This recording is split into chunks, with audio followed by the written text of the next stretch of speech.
Well, if you've forgotten, here's your reminder. Mother's Day is this weekend. Well, Kyle, Erica, if you're an Eagles fan, the vibes are immaculate tonight. But if you're a Chiefs fan, honestly, you probably have cleared out of the stadium right now. Detroit police are investigating tonight after a man claimed he killed his wife with a sword. Listen to this. Police say early Sunday morning, a man in his late 60s came into the police station and confessed to the killing. We start off tonight with breaking news as India has launched a military operation against Pakistan that has killed at least 3 people. So, Jess, we just got this into the newsroom about 5 minutes ago. Our newsroom, just like I mentioned, is reaching out to law enforcement to see if we have any updates on damage. As of 10:05 p.m., so just about 6 minutes ago, we did learn from the sheriff's office, the Callaway County Sheriff's Office. They said, so far, there is no reported damage or injuries, but the storm hasn't fully passed yet. We are here at the Super Bowl experience in New Orleans. Mid-Missouri, come along. I'm going to take you through everything it has to offer. It's here at Motel 41, just around the corner from the sheriff's office, where the manager here tells me that someone booked a 14-day stay in this room where Casey White and Vicki White were staying. The Department of Health and Human Services announced a pilot program to tap into Medicare and Medicaid data to search for the root cause of autism. The department said the database will draw from insurance claims, medical records, and data from wearable technology like smartwatches. New dash cam video shows the moment a building exploded in Kansas. Mid-Missouri, check this out. Now, you're going to look at the top right corner of your screen.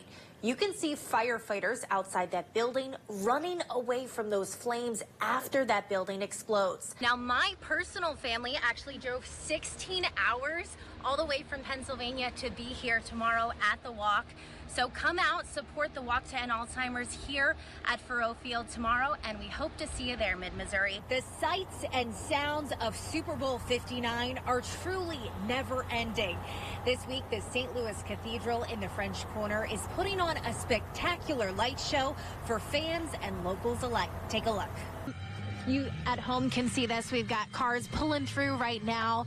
So you don't even really have to leave your car to donate today. No, let us be cold for you. You can bring any kind of donation. We're bringing you more details tonight after pro-Palestinian protesters were arrested for blocking the Macy's Thanksgiving Day parade this morning. The Columbia man arrested in connection to a deadly shooting in Boone County last Thursday told police he shot at the victim. Well, have you ever wanted to get chicken soup in your Halloween bucket? Well, Lucas, I'm sure everyone is probably saying no to that question, but in case you said yes, Progresso has something for you. Natalie, the fans are out in full force here at the Super Bowl experience. Now, come here. I want to show you this. Look at all these beautiful, beautiful helmets. I'm a big fan of some sparkly things. These are gleaming. Troopers are investigating a deadly crash in Gasconade County. It happened on Route N near Highway 100 around 9 o'clock this morning. Marissa and Lucas, during our sit-down interview, Senator Blunt spoke with me about his accomplishments, his legacy, and what he envisions for the future of Missouri. How has this transitional period been for you? Oh, it's been great. We're assembling a great team. Columbia City Council has called for a special election to fill the Ward 2 council member seat. We told you last week that Councilwoman Lisa Meyer will be stepping down from her position later this month. Ruppnow died on the way to the hospital from a self-inflicted gunshot wound. Here's everything else we know about the shooting so far. Definitely a cold day tomorrow, Mid-Missouri. Thank you, Chance. Powerhouse Community Development hosted its annual Thanksgiving meal today. It's an event that's been happening for over 2 decades. A lot of preparation from both sides, Lucas, as it's only Monday. We've got a full week ahead, so there's a lot to stay tuned for. A lot coming from the players, a lot coming from the teams, a lot coming from the media. Mid-Missouri, if you're about to head out tonight, you may want to grab that umbrella. Thanks for joining us tonight at 5 on ABC 17 News. I'm Meghan Drakas. This month, I'm looking into the case of half-brothers, Michael Walker Jr. and Jeffrey Jones, who were killed 8 years ago today, where the details remain slim.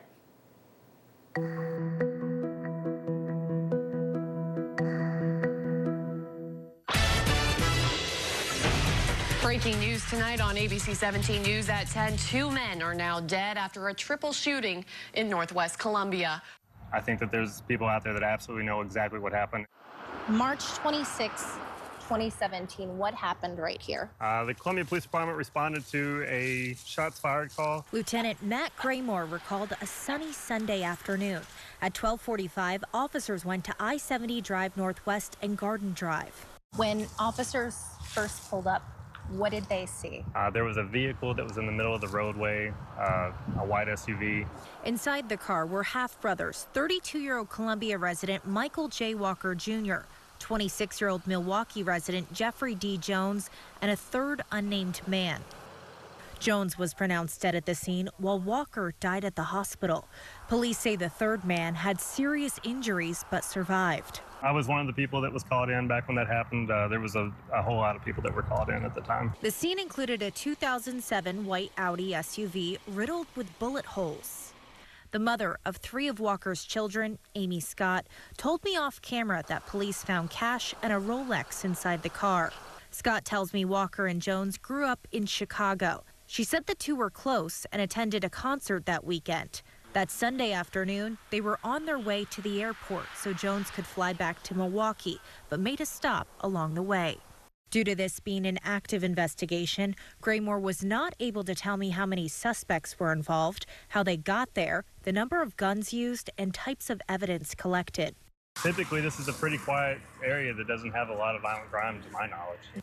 I knocked on doors in the area and spoke with a few neighbors, but they either didn't live here in 2017 or weren't home. Have 2 killed at the same time and did not have answers for it.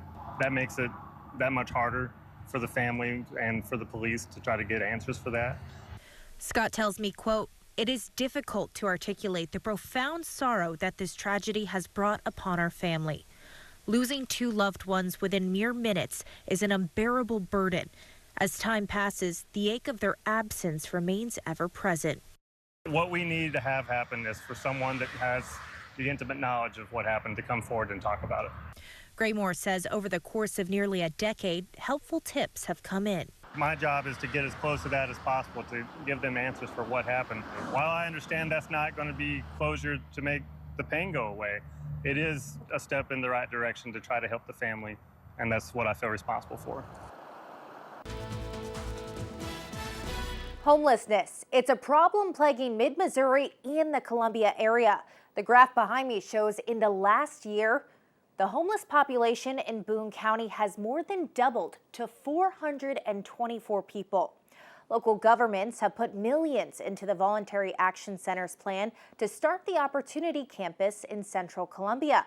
I went out to the site this week to figure out when it might be up and running. Right off Business Loop 70 and Bowling Street lies the Columbia construction site of the Opportunity Campus. The campus is backed by the Voluntary Action Center, and Executive Director Ed Stansberry walked me through its development. What work has been done so far on the Opportunity Campus that we're at right now? Sure. We broke ground on February the 6th. And the initial contract was for the site work. So most of what you see here now, the work has been done underground. So there was a lot of stormwater, sewage connections, electrical, that kind of stuff that is under what we see on the surface. Stansberry says the next phase of the project will be the foundations. The 2 buildings there include the shelter facility and the resource center, which will have a medical clinic. The resource center piece of this is so incredibly important to have all of the wraparound and follow-on services to make sure that the folks that are using the shelter can then move into housing and have all the support that they need to be successful. Stansberry said VAC aims to pay for the project with 1/3 of state funding, 1/3 of city and county government money, and 1/3 with private donations. It'll have a 24/7 shelter with 150 beds, a kitchen, laundry facilities, showers, and housing case management resources. The Resource Center will house local outreach organizations, including the VAC, Room at the Inn, Loaves and Fishes, and Turning Point. It's going to be fantastic. We don't have to be hauled all over country and creation. I went to Turning Point and spoke with some residents about the Opportunity Campus. Veronica Kalaman told me she's been homeless for the last 6 months. She tells me the biggest obstacles are getting around and how people treat the homeless population. The people in Columbia treat us homeless unbelievable. They are hateful towards us. And I guess I can't really blame them. Some of the homeless are less desirable, but some of us aren't. But we all get treated the same way. Our slogan is make home happen, regardless of a person's mental health, substance abuse history, incarceration, eviction. We try to move those people into housing as quickly as we possibly can. We don't want to be in the business of just warehousing folks. We're trying to transform lives. Stansberry tells me the goal is to help 10,000 people at the campus each year. Stansberry tells me the construction plan calls for it to be open sometime in the next 12 to 15 months. I'm told once it's up and running, it should cost a little more than $1 million a year to operate.